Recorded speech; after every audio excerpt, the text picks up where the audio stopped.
Ben fucking Shapiro, that piece of shit. Oh, dude, my other friend wrote this. Peppy. All right, so this is my boy. Fuck, dude. I'll show you this now. I'll keep reading the super chat. This is one of my best friends in the Adirondacks. This is like, he loved comedy, dude. He loved comedy. My brother hired him to do tree work because he was so fucked up from the war, right? And he called it trehab because he was on heroin. And he got off heroin, and he needed a mission. He used to call my brother team leader, TL. He'd be like, TL, what do I do? And it was called, my Facebook picture that I'm not even allowed on Facebook, but it's me and him sitting in little chairs that we made with chainsaws out of tree stumps. They're called friendship chairs. And so we called it trehab. He called it trehab. He's like, dude, trehab. Because he just needed a fucking mission, or else he would have killed himself with heroin. Okay, this is my buddy Nick wrote this. Justin Roque is dead. I consider him a friend, although there are several who are in a better position to write this than I am. By the way, Pappy served in the Army. His brother served in the Army. All of us, not me, but like my people served as Ben Shapiro moves, lines on the sand. What was that Pink Floyd lyric? Forward they cried, from the rear and the front rank died. The general sat, and the lines on the map moved from side to side. Listen to that again. Forward they cried, from the rear and the front rank died. The general sat, and the lines on the map moved from side to side. Ben Shapiro is one of those guys, and he watches the lines move from side to side because of his disgusting paranoia. He's an American citizen, and all he can think about is Israeli global dominance, is our friends die. Justin Roque was a musician, an artist, a storyteller, an athlete with a Division I baseball scholarship, a champion high school quarterback. In his journal, empty except for a few paragraphs, he described himself: a veteran, a fatherless son, a cancer survivor, a heroin addict. Me and my brother and Guck were the guys that had to clean out his house. I still have run, bike, swim, his fucking thing on my wall. Ben Shapiro is a cunt. I'm unsure of where his death will fall as a statistic. Likely as an opioid overdose, but that would mask the true nature of his death. It's more accurate to say that he died as a Marine in Afghanistan. It's part of the Corps 3-2 Scout Sniper Platoon in Helmand Province, where he did and saw all things war and where he was exposed to drugs, the former driving the need for the latter. I'm unsure of his thoughts on the war in Afghanistan before he served, but after he served, he was against it. Quote unquote, you can't just give a 19-year-old a rifle and tell him to go kill everything.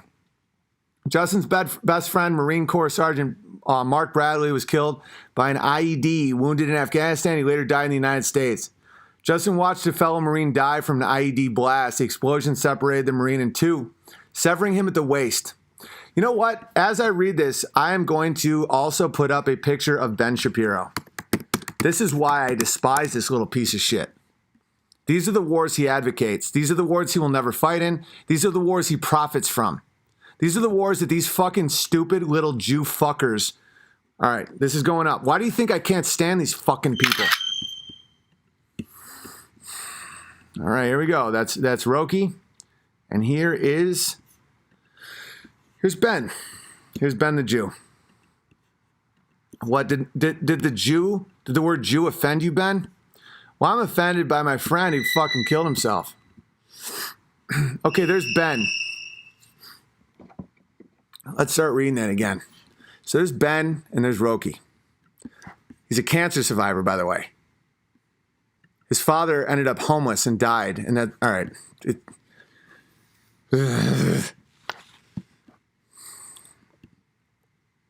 Justin watched a fellow Marine die in an IED blast. The explosion separated the Marine in two. The Marine died after 20 minutes of pain and yelling. The explosion somewhat categorized the wound, preventing instant loss of blood. Quote unquote, I have medals, I have accolades, I'm the elite of the elite. I need you to know this about me. I'm the upper 1%. I'm a murderer. I've killed more people than I have fingers or toes. It was Justin's platoon that made headlines for the video surfacing of Marines urinating on a dead Taliban fighter in 2011. The enemy were killed while platoon roadside bombs. The same type of bombs mentioned above and the same type that killed another Marine just prior to the video. The Taliban strung that Marine's body parts from a tree. Sergeant Robert Richards, identified in this video, was publicly castigated and officially court-martialed. He is now dead. He survived wounds from an IED blast, but was killed by an accidental overdose of his prescribed medications. Did I tell you that Ben Shapiro's wife is a doctor? A veteran of 3 tours in Afghanistan, he's now buried at Arlington National Cemetery. His story helps to explain Justin's story. Quote unquote, once Gunny died, we just started killing anything Muslimish. Justin once walked into the barracks in Afghanistan to see a friend using a knife trying to amputate his own arm. Justin would also tell the story of the time he shot a shepherd. He watched through a scope as the man's daughter tried picking up the pieces of the brain and skull. A macabre version of Humpty Dumpty. Quote unquote, I'm an innocent murderer living here today scot-free because that's what you wanted me to do. You gave me medals and ribbons, you gave me pats on the back and ruffled my hair, and I murdered people. Now send me back to civilization, send a murderer back. Murder is murder. No matter what continent it's on or thousands of miles away, it's still something. After Afghanistan, Justin kept a pistol in his car but stopped after realizing he wanted to use it while driving or waiting in line at a drive-thru. He couldn't sleep. Insomnia. His mind was always overloaded and racing. Thoughts of the people he has killed. Not all. Some he was glad to kill, but certain ones did haunt him. Thoughts of seeing others killed. He never stopped being a sniper. He constantly thought about his surroundings, ways he would set up if he needed to kill again. He was constantly on edge, constantly trying to keep his mind occupied, constantly trying to live, constantly racing and constantly in need of more, constantly fighting, chasing and feeling of combat, being chased by the feelings of combat, constantly, constantly, constantly. Quote unquote, ended up drinking a handful of tall boys and blew $400 on scratch-off tickets. It's the adrenaline, I suppose. It's just a release, and I need to get it through the day. Skipped the gym and watched a bunch of movies. I really don't like myself. Unquote. The multiple MRIs and CT scans of Justin's brain showed literally that his brain physically changed from the war. Can one ever be the same with a changed brain?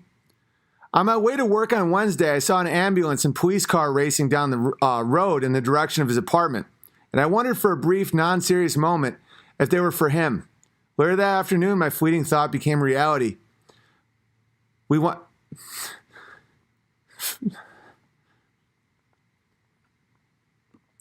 to his apartment that evening. We didn't know how it works. Does his mother have to come get his belongings? We just wanted to make it decent for his mother. I didn't want her to see anything drug-related. Dude, I was right there. Typing that seems idiotic. Her son died of a drug overdose. Fuck. Hang on. She knew and knows about his addiction, but still we wanted to help in some way. A friend took his guitar. That was my brother.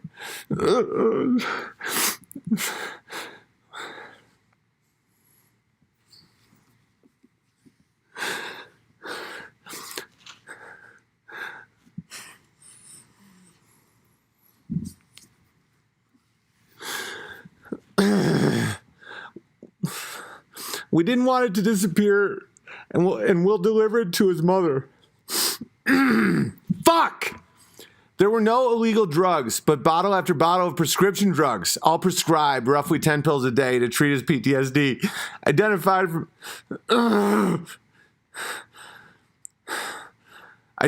from the military paperwork thumbtacked on the wall as 9411 post-traumatic stress disorder. The picture of at the top of fuck! The picture at the top of this page was next to the paperwork. In the corner, a syringe of Narcan designed to save those in the midst of an opioid overdose.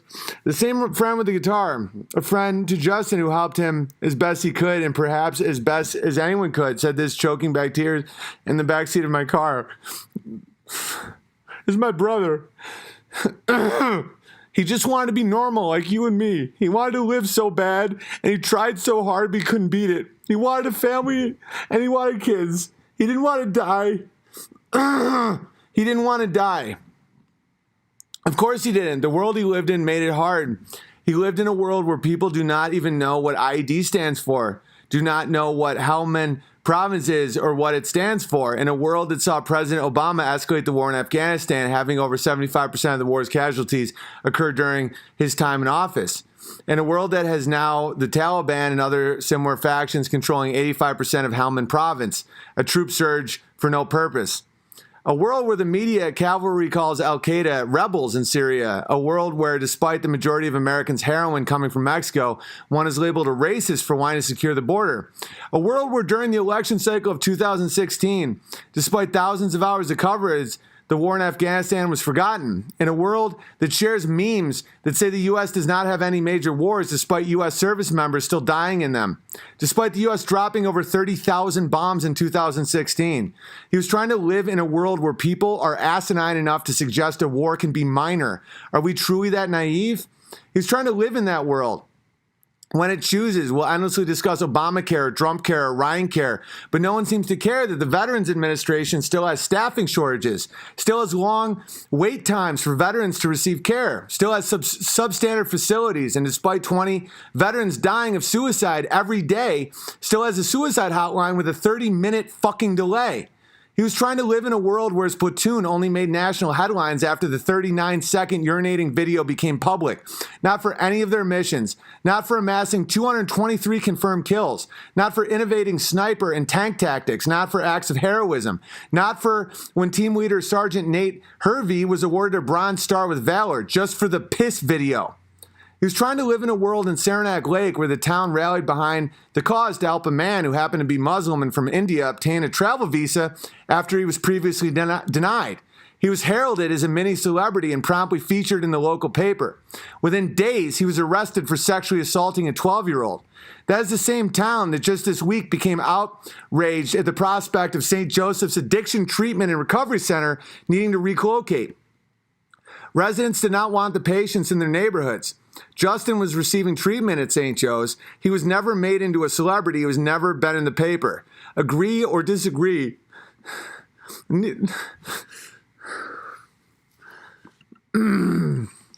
Fuck, dude. I gotta get through this.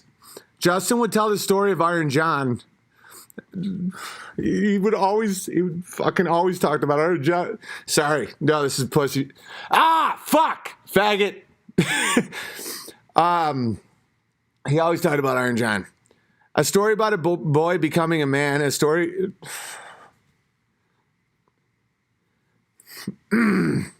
A story about the wild man at the bottom of the lake. A story about the wild man that is in all of us. It just remains dormant. Perhaps it only comes out in those who suffer the savagery of war.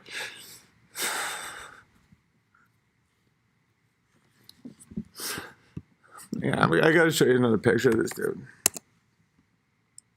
It's still my fucking Facebook picture. Even though these fucking Jews won't let me on my own fucking page. It's fucking...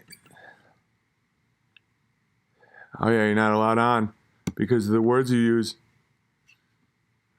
Jesus Christ. I'm literally not even allowed to look at this picture because of my fucking... 4 of your posts go against our standard of hate speech. We will kill you all.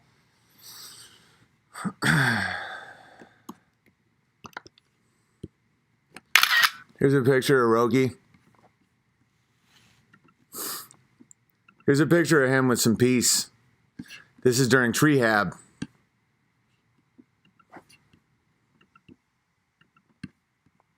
I know it's not like a great picture, but that was us just moving wood. I'm not allowed on that Facebook account because of the words I say. All right, I got to finish this. A story about the wild man that is in all of us. It just remains dormant. Perhaps it only comes out in those who suffer the savagery of war. Not only in the dormant, but constantly reliving those horrors in a brain not designed to cope with them, in a body that can't sleep. A wild man that cannot be tamed after being exposed to combat. Justin is dead, and it is horrible. Another victim of war, truly another victim of 9/11. As for the political speak in his commentary, don't worry, Justin would have approved. He loved to hate politicians. He said he'd rather kill 10 corrupt politicians than one Taliban member. Semper Fi, Justin. Fuck. Oh, God. I'm sorry for crying, but I haven't read that in a long time. And Ben Shapiro wants to start more wars. You first, Ben. You first. You put on a combat uniform and you go over there and you fight your little Jew wars, Ben.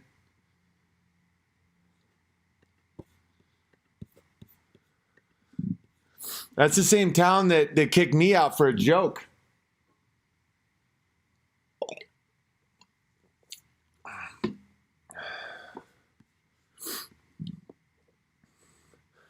You drink too many beers. Oh, God.